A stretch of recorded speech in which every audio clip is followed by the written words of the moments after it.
الحمد لله الذي أنعمنا بنعمة الإيمان والإسلام، والصلاة والسلام على أشرف الأنام سيدنا ونبينا وحبيبنا وشفيعنا وقرة أعيننا ومولانا محمد صلى الله عليه وسلم. سبحانك لا علم لنا إلا ما علمتنا إنك أنت العليم الحكيم. ربي يسر ولا تعسر يا ربي تمم بخير. اللهم صل على سيدنا محمد الفاتح لما أغلق والخاتم لما سبق ناصر الحق بالحق والهادي إلى صراطك المستقيم صلى الله عليه وعلى آله وصحبه حق قدره ومقداره العظيم. قال المصنف رحمه الله تعالى ونفعنا به وبعلومه وبعلوم مشايخنا في الدارين amin. Mana lagi adab bertemannya? Sudah. Melebihkan harta juga sudah, tarkul mumarah. Siapa yang ada tandanya? Tidak ada.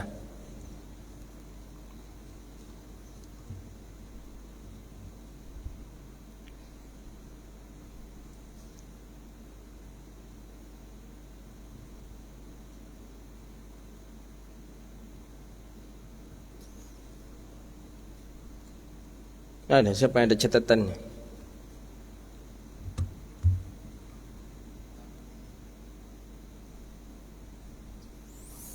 Mestinya harus berlunak lembut, berlemah lembut, bersyukur kita kepada bantuan teman, tidak menghinanya di belakang, itu sudah kalau tak salah. Atau tidak mencaci daripada sifatnya. Umpamanya ada teman tadi dia agak tengkak, nak boleh kita caci dengan tadi layak, tak boleh pula kita panggil dia dengan panggilan yang menertawakannya. Umpamanya hitam wa imbau siapa, oi hitamnya wak, itu nak boleh. Itu kemarin terakhir. Kemudian kita nampakkan kebahagiaan kita di atas kebahagiaan dia. Kemudian kita ikut bersedih ketika dia bersedih. Itu terakhir, wasiran alanya. Baik. Qala wa ayyabda'uhu bisalam 'inda iqbalihi. Dan hendaklah seseorang mengucapkan salam kepada saudaranya 'inda iqbalihi, ketika dia bertemu. Ketika kita berjumpa dengan teman, ucapkan assalamualaikum. Gitu. Itu paling afdal. Itu paling afdal. Seorang muslim harus melakukan seperti itu. Jangan biasakan dengan kalimat-kalimat lo, enco, aman, sehat. Baik, assalamualaikum gitu. Ajari anak-anak kita dengan salam. Salah satu kata baginda Nabi, orang yang apabila masuk rumahnya dengan membaca salam, maka tidak akan Allah izinkan dia dalam keadaan fakir. Dalam arti kata takkan pernah miskin dia satu keluarga kalau dia masuk rumah dengan membaca salam. Assalamualaikum, biasakan itu. Jadi bisalam 'inda iqbah wa ayyusa'u lahu fil majalis. Kemudian jadi baca salam ketika jumpa dengan teman, assalamualaikum, gitu dia. Biasakan. Kadang masih ada orang kita ni yang masih malu dia mengucapkan salam, assalamualaikum, biasakan. Itu tanda kita seorang muslim dengan tidak. Jadi pernah sekali ada di jalan di jalan Nangka ini, tukang parkir. Kita taunya orang biasa itu tukang parkir nih di Pekanbaru nih jarang yang orang pasti orang-orang sana semuanya. Dan jarang juga kita menjumpai muslim. Mungkin ada itu di antaranya mereka. Jadi ketika saya berpakaian gamis gitu, kemudian dia ketika saya nak naik mobil langsung dia baca salam, assalamualaikum. Saya pun yang agak ragu, iya Islam yang tundakkan kata saya. Biasanya kan kita dia yang ketika kita mengucapkan salam dia yang tak mau menjawab. Sekarang dia yang dulu mengucapkan salam ke kita, kita pula yang ragu. Ini tak boleh mestinya ini. Tak boleh. Dia baca salam ke kita, lancar salamnya, assalamualaikum kata dia. Saya tak menjawab, agak lambat jawaban saya. Ya karena kita mengira biasanya orang-orang yang tukang parkir itu jarang ya, ada mungkin ya. Kalau di daerah Pekanbaru kita jumpai teman-teman itu tuh jarang dia yang tukang parkir nih yang muslim. Ini muslim. Jadi saya lambat menjawab. Assalamualaikum kata dia. Ketika saya nak naik mobil, dah saya duduk mobil, dah saya pegang setir, dah saya turun kaca, baru saya tanya, "Wak muslim?" "Muslim lah Pak," katanya. "Kalau tak muslim tak mau saya mengucapkan salam tadi," kata dia. Barulah saya jawab, "Waalaikumsalam," kata saya. Saya lebihkan sedikit ya. Berdosa juga kita lambat menjawab salam orang. Cuman kan karena ragu tadi. Dia kan ada juga mereka yang pandai mengucapkan Masya Allah, Astagfirullah, ya wah, Alhamdulillah. Pandai pula dia mengucapkan kalimat-kalimat yang kita baca itu. Apalagi mereka yang dari kecil sudah bergaul di lingkungan kita. Jadi ketika berjumpa dengan teman, ikbalahu ayyabda'uhu bisalam, hendaklah dengan mengucapkan salam. Tapi ini salam ini tentu bagi seorang yang muslim, bagi muslim. Kalau tidak muslim dia tak boleh kita mengucapkan salam, dilarang oleh agama kita. Laqiyahu wa kadza yaf'alu liman la ya'rif. Baik kita kenal atau tak kita kenal, tetap dianjurkan kita mengucapkan kalimat salam. Tapi hati-hati kalau orang kafir, non muslim, maka tak elok kita mengucapkan salam kepadanya. Wa ayyuwasi'a lahu fil majalis,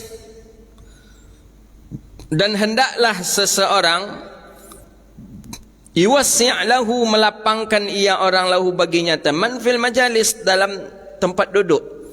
Jadi kalau kita duduk bersama-sama mengaji agak sempit rasanya, lapangkanlah. Biarlah kita agak sempit sedikit, biar orang lain bisa duduk di dekat kita. Itu dia. Ya kadang ada pula tabiat kita ni, kadang anda bisa belakang-belakang, padahal masih termuat juga di samping dia. Tapi itu kadang tabiat yang tak elok. Dan hendaklah seseorang wa ayyakhruja lahu min makanihi wa ayyusayyi'ahu 'inda qiyamihi, dan hendaklah seseorang itu dan harus keluar, dan sekalipun bahawa keluar ia seseorang untuk menerima sambutan daripada temannya. Jadi maksudnya wa ayyakhruja lahu min makanihi, kalau ada teman yang datang ke rumah kita, hendaklah kita yang datang untuk menjemputnya. Jadi kalau ada kawan, ada tamu datang ke rumah kita, ya hargailah tamu tadi. Bukakan pintu kalau bisa, berdiri kita di pintu itu untuk menyambut kedatangannya. Itu sunnah hukumnya. Sunnah hukumnya. Jadi ketika teman mau datang, langsung kita berdiri sambut orang tadi ke kalau bahasa orang kita ke tangga, ke jonjang katanya, ke rumah katanya gitu deh. Alhamdulillah lah nampak kopi. Tadi risau je lah berposan pindah tiba-tiba. Jadi gitu dia, sunnah itu Pak. Apalagi kalau yang datang ke rumah kita tu orang tua, apalagi kalau yang datang ke rumah kita tu guru, apalagi kalau yang datang ke rumah kita tu mertua, itu sambut itu. Jangan kita diam saja di kamar, diam saja dalam rumah. Ni ada orang yang datang mertuanya ke rumahnya, dia diam aja di dalam kamar. Datang family dia diam kamar. Tak boleh. Disunnahkan kita menyambut orang, guru kah itu, senior kah itu, teman kah itu, disunnahkan kita menyambutnya ke halaman rumah. Begitu dia. Sunnah hukumnya itu. Wa ayyusayyi'ahu 'inda qiyamihi, dan hendaklah seseorang menyediakan atau mengikuti kepada sahabatnya inda qiyamihi, ketika dia berdiri. Jadi ketika teman ini berdiri nak pulang atau nak keluar daripada rumah kita, kita dianjurkan juga untuk berdiri. Begitu dia. Ini saya perhatikan ya, orang Arab yang biasanya yang banyak mendapat tabiat ini. Kita sedang duduk, datang teman. Orang kita saya perhatikan, bukan pun teman, mertua, orang tua, orang kita saya perhatikan jarang yang berdiri menyambut saudara. Biasa saja duduk kadang ni, duduk ni. Orang bersalam dengan dia. Ulama pun saya perhatikan jarang juga di Indonesia ya, saya perhatikan jarang juga yang berdiri menyambut tamu. Faham kira-kira? Dia duduk, dia sedang duduk, tak mengaji tidak apa-apa, sekedar menyambut tamu aja. Datang tamu tadi, gengsi dia untuk berdiri memuliakan tamu, teman, saudara, apa, gengsi dia. Oh, kalau orang Arab, walaupun yang datang tu muridnya, dia tetap berdiri, dia guru itu. Sebegitu saya perhatikan masyaikh, termasuk Syekhuna Ahmad Hajin itu. Ketika kami datang nak bersalaman dengan beliau, langsung beliau berdiri. Padahal apalah murid beliau yang datang. Tak harus berdiri, tapi begitu penghormatannya. Jadi kita kalau kita sedang duduk, datang orang tua, datang teman, datang sahabat, lebih elok kita ikut berdiri menyambut salamnya. Begitu juga ketika dia meninggalkan kita. Ketika dia balik daripada nak ke rumah dia, kan tamu biasanya balik lagi berdiri tamu tadi. Disunahkan ketika dia berdiri, dianjurkan juga kita untuk berdiri. Itu namanya adab. Itu namanya adab. Jadi adab ni sebenarnya lebih tinggi daripada ilmu. Dengan adab itulah orang-orang mencapai maqam ma'rifatullah itu dengan adab. Adab tu semuanya kunci. Jadi kalau orang beradab akan Allah berikan ilmu malam ya'lam. Ma la ya'lam, ketika dia tidak mengetahui Allah beri ilmu. Itu namanya ilmu laduni. Maka orang-orang dulu biasa aja ngajinya cuma bismillah. Tapi Masya Allah hasilnya luar biasa. Keikhlasannya tinggi. Dulu mengajinya tentang wuduk saja, tapi luar biasa. Makamnya akan mencapai makam yang di sisi Allah itulah makam yang tertinggi. Kenapa? Karena adab. Adab itu dijaga. Kita adab jarang. Jangankan kepada guru, kepada orang tua pun kita tak beradab kadang. Ingat itu. Usahakan seperti itu. Datang tamu, datang siapa orang tua, mertua, teman yang lain, anjurkan kita berdiri. Berdiri kita untuk menyambut orang itu. Menurut Wahabi ini bid'ah ni tak boleh, ini anjurannya, dianjurkan. Nabi saja jangankan kepada orang yang hidup, kepada orang yang mati pun Nabi anjurkan kita berdiri. Hadis dalam Bulughul Maram, ketika lewat jenazah dianjurkan berdiri. Dianjurkan berdiri. Kenapa dianjurkan berdiri? Sahabat protes, kenapa kita harus berdiri ya Rasulullah? Walaqad karamna bani Adam. Dia ni kan sudah meninggal, dia ni kan kafir ya Rasulullah. Itulah disebutkan walaqad karamna bani Adam. Kita dianjurkan untuk memuliakan anak cucu Adam. Semua manusia di dunia ni kan anak cucu Adam. Maka tetap kita dianjurkan untuk memuliakannya. Wa ayyasmuta 'inda kalamihi hatta yafrugha min kalamihi. Adab berteman lagi, dan harus dan hendaklah seseorang itu diam inda kalamihi ketika berbicara temannya, hatta yafrugha min kalamihi, sampai selesai temannya tadi daripada berbicara. Jadilah sudah kawan awak bercakap, baru kita bercakap. Yang ketika ini bercakap, awak bercakap pula, akhirnya tak ada yang akan didengar dan akhirnya teman kita tadi tersinggung oleh kita. Tunggu lu, gantian awak. Ya gitu, sampai gitu lu kawan bercakap ke awak pakai wang aja mahnya dan lainnya. Tunggu lu, dengar ngecek lu katanya kan. Jadi harus itu.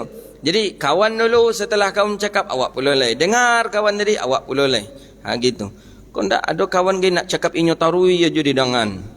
Lomak je kadang membok kawan mereka itu, jadi awak dah lalu bercakap je di belakang. Nyesangko ya patutlah nyalah ke mana-mana. Ustaz tadi menjawabnya, tu nak connect lah kawan lah lalu awak bercerita je. Jadi tengok kawan bercakap, awak cakap lah siap inyong kita pula lah. Ya ndak pula perlu kita tanya kanya alah dan layonya awak ndak lah perlu model itu lah. Itu model petatapi titih di Minang itu ketika ketika nak makan. Ada petatapi titih di Minang tu ada persambahan nak makan. Kalau bahasa cu bahasa Ancung kau nak salah apa namanya. Ada namanya tu. Jadi berbalas pantunnya. Allah du tuannya, alahnya. Mana dikatakan Allah dek tuannya, kata biasa berjawab, gayung biasa bersambit ke ni. Daripada itu duduk samparan tagak sapa matang. Dek lai kami berdua bertiga teriak kata saya cuba mula jenan tuanya. Ada orang nan tua di ujung tu. Tuanya yo. Lah sampai di datuk tu. Alah bak bilang sampainya ni. Sambah cek lututnya bersambah pula. Bukan tu sadah-sadah sajonya si pulik namanya padinya. Bukan tu sadah-sadah saja dari mulut sampai ke hati tu. Nak pandai ngelendun. Kalau di Arab kan lucu je jadi bunyinya. Jadi sambahnya tadi itu dari mulut sampai ke hati, yang gitu dekan hebatnya orang dulu tu. Sayang itu dari mulut sampai ke hati. Wa ayyasmuta 'inda kalami. Jadi ketika diam ya diam pula kita. Ketika berbicara pula. Jadi inyo bercakap awak diam, awak bercakap inyo diam. Itu dia. Wa yatrukal madakha mudakhalata fi kalamihi wa 'alal jumlati fayu'amiluhu bima yuhibbu ay yu'amala bihi wa ayyatruka wa yatruqa dan hendaklah seseorang meninggalkan, wa yatruqa dan meninggalkan seseorang madakhalah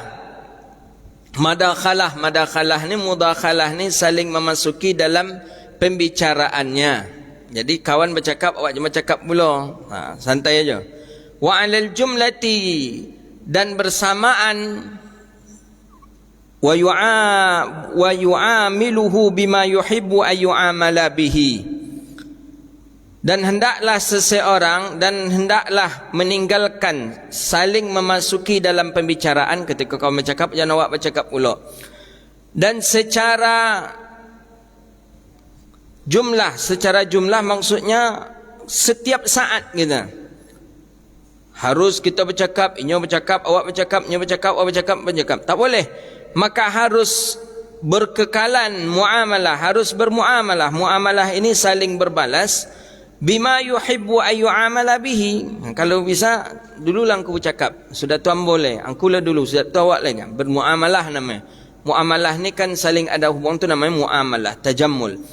Faman la yuhibbu li akhihi mislu ma yuhibbu li nafsihi fa akhwatuhu nifaq. Maka siapa yang tidak mencintai saudaranya seperti dia mencintai dirinya sendiri, maka pertemanan dengannya itu adalah pertemanan nifak. Nifak ni orang-orang munafik. Jadi kalau ada kawan awak berkawan je inyo tak pernah seketik je risau kepada awak. Nak datang awak ke pengajian, nak ada di telefon inyo dah, nak lolok awak, nak ada di jagon inyo dah. Nak ada sayang inyo seketik dengan kita dah. Maka hati-hati berkawan dengan mereka, mereka adalah nifak. Maka kata Imam Ghazali petang apa, berkawan tu ada 3 tipe. Pertama, pertemanan tu sama dengan nak ada entah konang dah lupa. Sekali libur petang baru. Pertama, pertemanan tu sama dengan obat. Ketika kita demam, kita butuh kepadanya. Ketika tak demam, berarti kita tak butuh kepadanya. Yang kedua, pertemanan itu sama dengan makanan. Ketika makanan, ya kita butuh kepadanya. Setiap saat kita butuh kepadanya. Yang ketiga, pertemanan itu seperti penyakit. Penyakit yang tidak kita harapkan datangnya. Ada kawan tu, tak harapkannya ada. Justru kalau adanya, wak ponyong lainnya. Itu kawan penyakit namanya. Itu kata Imam Ghazali kemarin. Wahia alaihi wabala. Wabalun fit dunia. Kalau kita punya teman munafik di dunia, balun wa alaihi balun. Maka engkau mendapatkan bala, ujian di dunia dan di akhirah. Fahadha adabuka fi haqqil awam. Maka ini adalah adab engkau terhadap orang awam. Wal majhulina, dan orang-orang yang jahil. Wa fi haqqikal asdiqail muakhin. Dan inilah daripada adab-adabmu kepada teman-teman yang bersaudara-saudara kamu dengannya. Jadi ikutlah adab baik dengan orang awam, dengan orang jahil, dengan kawan-kawan yang terdekat kita. Itulah beberapa adab yang sudah disebutkan tadi. Wa amma qismu salis, dan adapun pembagian yang ketiga. Ini kita sedikit lagi ni khatam ini. Mudah-mudahan menjelang 2022 dah khatam insya-Allah. Khatamlah. Tak banyak lagi. Khatam insya-Allah. Sebelum khatam sudah ada yang didatangi Imam Ghazali belum? Belum. Mudah-mudahan malam ni datang Imam Ghazali. Imam Ghazali rahimahullahu taala. Wa amal qismu salis, dan adapun pembagian yang ketiga. Wahum ma'arif, wahumul ma'arifu, dan mereka ialah saudara ma'arif yang kenal kita dengannya. Tahu kita, kenal kita dengan kawan tadi. Itu ma'arif.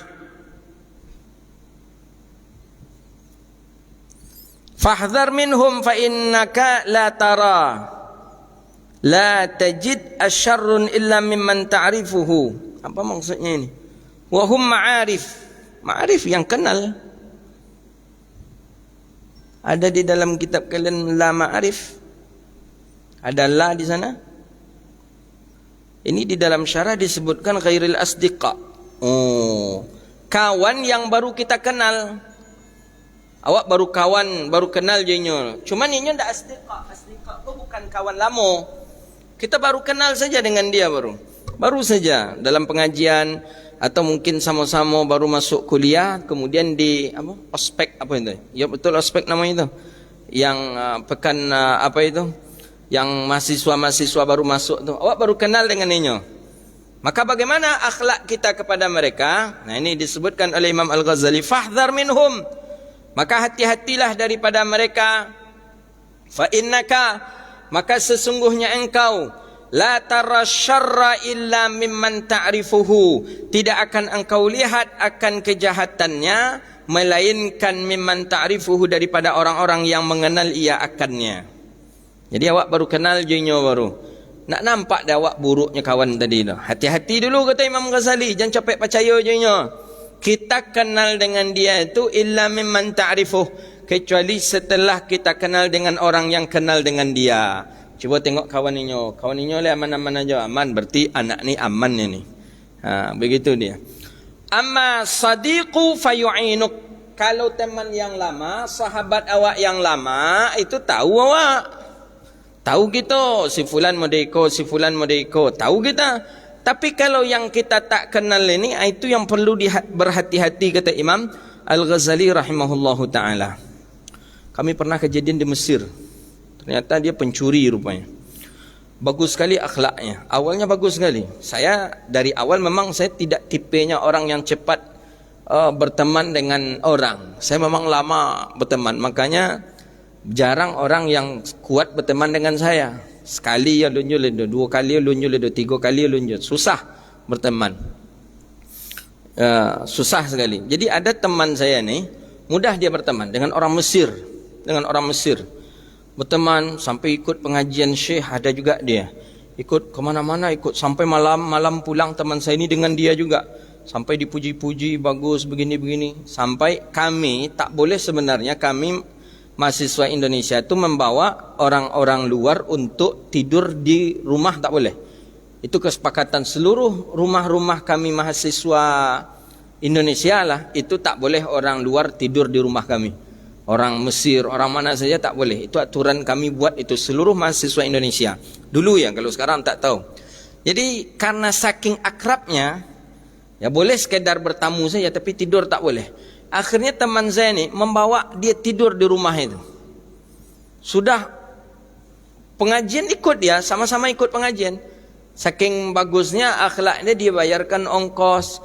Kadang makan pun traktir, beli takmiyah gitu, ditraktir. Tapi ketika dia ajak tidur ke rumah, ini mulai berpenyakit nih. Tidur ke rumah sehari, orang-orang pun sudah mengatakan, oh ni bagus akhlak anak ni, karena subuh dia ikut bangun, ikut salat berjamaah. Besoknya dia ikut lagi tidur di rumah itu.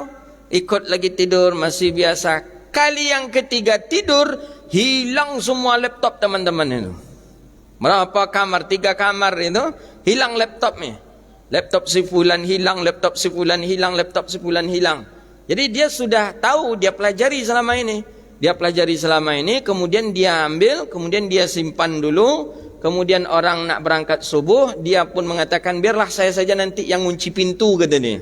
Orang semua sudah pergi solat subuh, dia terakhir ngunci pintu. Iya, dia kunci pintu, yang laptop tadi nyobok aja lagi. Itu dia risiko. Jadi tak boleh. Imam Ghazali mengajarkan ini. Kawan yang baru awak kenal, jangan terlampau percaya dulu. Karena keburukan dia kita tak tahu. Dari siapa kita tahu keburukannya? Mimman ta'rifuhu. Dari orang yang kenal dengan dia. Begitu dia. Jangan. Oh, kau elok, kau elok. Ini berjanggut, Sarawak cingkrang, kau pasti kawan sunnah ke? Alun tahu lah dah. Ngicap je bekornya, hati-hati. Gitu. Kalau teman yang lama engkau kenal, maka engkau akan mengetahui, engkau sudah nyata dengan dia, engkau tahu begitu dia. Jadi habis teman-teman Indonesia dibuatnya seperti itu, teman Malaysia lagi dibuatnya juga seperti itu, akhirnya ditangkaplah dia. Dia ini mahasiswa, sempat mencoba dekat dengan saya, dia bawakan kitab saya, dia ya traktir apa, tapi saya tidak saya seperti tadi, saya tidak cepat merasa dekat dengan orang, tak begitu cepat saya. Karena copek berkedokek je kawan tadi, copek pulaunya berpisah jawab balik. Umumnya seperti itu sifat manusia. Ya kecuali orang rumah awak. Kalau orang rumah nak kan bisa ya nyabik mali itu kan. Lah dokek dengan kita terus ni. Wa amal majhulun fala yata'arradu laka. Dan adapun orang-orang yang tidak engkau kenal fala yata'arradu laka, maka tidak akan yata'arradu laka, menentang dia daripada engkau. Maksudnya kalau kawan yang lamanya faham tentang kita, tapi kalau kawan-kawan yang baru ni kadang berdebat pula dia dengan kita. Saya tak setuju dengan ini, saya harusnya seperti ini, saya seperti ini, begitu. Hati-hati itu. Wa innama syarru kulluhu minal ma'arif alladhi yadhhiruna sadaqah bi alsinatihim faqlil min ma'arifi ma qaddarta fa idza btalita bihim fi madrasatin aw masjidin aw jami'in aw suqin aw baladin fayajibu alla tasghira minhum ahada. Dan hanya saja keburukan itu semuanya itu kulluhu, semuanya itu datangnya daripada orang-orang yang mengenal ia. Keburukan itu baru kita tahu kalau kawan tu telah kenal wakjunya, baru tahu buruknya. Kalau kita belum kenal dengan kawan tadi, tak tahu kita buruknya seperti apa. Maka bagaimana? Kenali dia dulu daripada orang yang kenal dengan dia. Alladzina yadharuna, yaitu orang mereka yang memperlihatkan persahabatannya itu dengan lidah mereka. Jadi awak mudah menilai orang ni orang baik atau orang buruk tengok dari lidahnya. Ketika cakapnya dengan cakap yang elok, maka dia adalah orang yang baik. Tapi kalau cakap dia cakap yang buruk, hati-hati berteman dengan mereka. Itu tandanya kata Imam Ghazali. Jadi pertama, awak baru kenal dengan orang ni. Dari mana kita tahu orang ni bagus akhlaknya atau tidak? Pertama dari orang terdekat dengan dia. Yang kedua dari ucapannya. Kalau ampe santiong aja keluar dari muncungnya, berarti akhlaknya dah elok tu dah anak kau tu. Ada baru duduk umi ampe apa segala macam lah yang disabitnya. Tu berarti tak elok anak tadi. Tu cara yang kedua. Faqlin minal ma'arifi maqaddarta fa idza tulita bihim fi madrasah. Maka kalau maka apabila engkau diuji dengan yang buruk akhlaknya ini, tanya kau orangnya buruk akhlaknya, dia kawan-kawannya tidak elok, lidah yang keluar dari mulutnya tak baik. Kalau engkau memiliki teman, diuji oleh Allah dengan memiliki teman seperti itu, fi madrasah, di sekolah, au masjidin, atau di masjid di pengajian, au jami'in, atau di masjid tempat kita salat, au suqin, atau di pasar, au baladin, atau di kampung kita, punya awak teman yang buruk perangainya seperti itu, fayajibu alla tasghir minhum ahada fa innaka la tadri la'allahu khairam minka. Maka tidak boleh engkau menganggap sepele kepada orang itu, karena sesungguhnya engkau tidak mengetahui, barangkali dia lebih baik pula daripada engkau. Jadi Imam Ghazali ini, pertama tadi jangan capek percaya dulu, tengok dulu orang yang dekat dia buruk perangainya. Kedua, ucapan dari mulutnya kasar. Cuman Imam Ghazali mengatakan jangan capek-capek menyepelekan ini. Jangan cepat-cepat kita mengatakan dia ni orang buruk ni, dia ni orang jahat ini. Bisa jadi dia tu lebih baik daripada kita. Jadi bagaimana? Wala tanzur ilaihim bi'ainin ta'zimin lahum fi halid dunyahum fatahlika li'anna ad-dunya saghirah. Maka tapi kata Imam Ghazali, jangan engkau menyepelekannya, bisa jadi dia lebih baik daripada engkau, dan jangan pula engkau berlebihan memandang dia dengan kemuliaan, karena dunia dan ucapan yang ia miliki, bisa jadi dunia itulah yang mengecilkan daripada dia terhadap engkau. Jadi kalau begitu kesimpulannya, bersobok awak je orang yang baru kita kenal. Tengok kawannya, buruk perangainya. Tengok ucapannya, kasar ucapannya. Jangan langsung sepelekan, oh, ini orang ni tak betul ni, tak bagus ni orang ni. Jangan kata Imam Ghazali, bisa jadinya lebih baik daripada engkau. Tapi kata Imam Ghazali, jangan pula engkau memuliakan dia. Jangan pula awak begitu-begitu menyanjung-nyanjunginya. Lajoleh kelilingnya tak elok. Dikhawatirkan dengan kita menyanjungi dia, justru kita terkena daripada sesuatu yang menjunjung daripada suatu keburukan. Jadi bagaimana? Indallahi ta'ala saghira ma fiha wa mahma azmun ahli dunya fi qalbika faqad saqatat fi ainillahi ta'ala. Ternyata dia adalah orang yang baik, ternyata dia adalah orang yang dekat dengan Allah, cuman fisiknya saja menggambarkan dia adalah ahli dunia, tapi hatinya selalu dengan Allah. Kau memang payah kita memahami ini. Di dunia, di luar buruknya nampak. Tak ada eloknya seketiknya kita memandangnya di dunia. Kemudian tak boleh awak berburuk sangka kainya. Kemudian tak pula boleh kita memuliakan dia. Jadi bagaimana caranya itu? Jadi awak cuek-cuek ajalah kita lagi. Kalau nampak orang yang seperti itu. Ini kan yang baru kita kenal, yang awak tak kenal sama sekali. Pokoknya intinya kalau awak nak kenal dia, tak usah kita begitu dekat dengan dia, kecuali setelah zahir, setelah nampak kebaikan-kebaikan yang ada pada dirinya. Wa iyyaka an tubzila lahum dinaka, maka hati-hati janganlah engkau sampai memberikan agama engkau kepadanya. Hati-hati kita.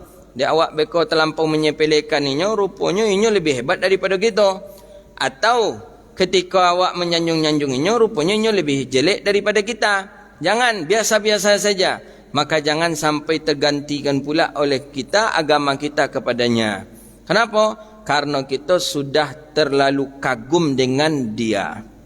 Rupanya orang yang awak anggap sepele tadi hebat rupanya. Copek kita kagum kepadanya. Hati-hati kata Imam Ghazali. Umumnya kan orang-orang hijrah itu kita perhatikan itu penyebabnya. Awalnya menganggap orang-orang sepele. Rupanya orang tadi hafal Quran. Langsung kita kagum. Ternyata kagum kita berlebihan. Maka itu tak dibolehkan. Fala yaf'al zalika, maka jangan engkau lakukan sedemikian itu. Illa sughara fi ayunihim thumma hurima ma indahum. Maka hati-hati kita, nanti bisa menjadi hina kita daripada pandangan mereka, dan mereka pun memandang kita pun dalam keadaan seperti itu. Fa in uduwaka, maka jika itu adalah musuh engkau, fala tuqabilhum bil adawah, maka janganlah engkau melawan mereka dengan permusuhan. Ini cara metode Imam Ghazali ini. Kalau musuh jangan dilawannya, jangan keras. Fa innaka la tuti'us sabra ala makafatihim, sesungguhnya engkau tidak akan bisa sabar di atas mengalahkan mereka. Jadi kalau awak tidak sabar bagaimana? Fayadhabu dinuka fi aduwatihim, maka hilanglah agama engkau pada melawan daripada musuh-musuh engkau. Jadi kalau awak musuh jangan dengan emosi. Jangan kita anggap dia dengan jangan kita lawan dia dengan emosi. Kalau emosi susah untuk mencapai kesabaran. Ini Kiai Idrus Ramli yang bisa ini. Awak enggak. Kita kalau kawan langsung kita lawan itu memang kita gas langsung, emosi kita. Sehingga keluar kalimat-kalimat kotoran yang keluar kalimat-kalimat yang tak elok. Kalau Kiai Idrus Ramli santai aja. Itu dia. Dan kalau sudah engkau bermusuhan dengan dia, keluar sumpah serapah, fayutalu anauka ma'ahum, maka berlamalah engkau bermusuhan dengan mereka. Kalau awak lama bermusuhan dengan mereka, wala taskun ilaihim fi hali ikramihim iyyaka thanaihim alaika fi wajhika indharihim mawaddatan laka. Ini panjang lagi ini tentang pembahasan ketika kita dengan musuh-musuh kita. Sampai situ saja kajian kita. Tandai insyaallah besok tentang bagaimana menghadapi musuh. Jadi musuh ini tak boleh kita dengan emosi, santai saja. Di fitnahnya kita santai saja kita. Melawan kita, lawanlah tapi dengan sabar, jangan dengan emosi. Naknya tenju dawa, tenjulah. Tapi ketika lah melekek tenjunya tu sekali, jadi pelopek kali yang kedua lah. Gas pula balik. Itu ni. Itu insya-Allah pembahasan kita. Maka senjata yang paling tajam itu kan sabar. Sabar senjata yang paling tajam. Orang kalau dia bisa sabar dia menang. Nah, cuman kita sabar itu yang tak bisa. Nah, sabar itu yang tak bisa di kita. Jangankan kita lepak sabar tu aja nampak dia pun tak aja sabarnya baru. Namanya lah sabar itu. Naknya sabar terhadap daripada musuh-musuh dia. Jadi sabar itu adalah kunci seseorang tu menang menghadapi musuh-musuh mereka. Hadza billahi taufik. Ada pertanyaan silahkan. Kopi udah ada, teh ada, snack ada, cukuplah insya-Allah. Cukup snack, cukup aman insya-Allah. Ada pertanyaan silahkan. Besok kita pekan depan akan kita lanjutkan tentang menghadapi musuh. Bagaimana cara kita berlawan dengan musuh kita, melawan musuh kita. Tandai ya. Mana dia tadi? Itu dia. Di atas. Fala tuqabiluhum wa in aduka, maka sesungguhnya musuh engkau, maka jangan engkau menghadapi dia dengan permusuhan. Santai saja. Kalau dengan permusuhan fa innaka la tatiqus sabr, engkau tak akan bisa sabar karena sudah terpancing. Jadi bagaimana kalau engkau tidak sabar, hilang agama engkau. Jadi kalau hilang agama engkau, menang daripada musuh kita, gitu dia. Sabar itulah dia. Maka oleh karena itu jihad yang paling besar itu adalah melawan nafsu. Cara melawan nafsu bersabar dengan cara berpuasa. Jadi orang yang sabar itu orang yang menang. Itulah dia. Orang yang menang adalah orang yang sabar. Mudah-mudahan kita bisa diberi Allah kesabaran. Amin ya rabbal alamin. 96, 97, 98 khatam. Berarti insya-Allah sekitar 3 kali pertemuan lagi lah kita. Khatam ni insya-Allah. Silakan kalau ada pertanyaan. Kalau tak ada pertanyaan, silakanlah ambil apa itu lagi, snack ini. Hadza wabillahi at-taufiq wallahu a'lam bissawab. Kita khataman 3 kali pertemuan. Berarti sekitar akhir pekan kedua, pekan ketiga. Kita ngundang siapa? Udah matikan dulu, udah selesai, matikan. Kita ngundang siapa?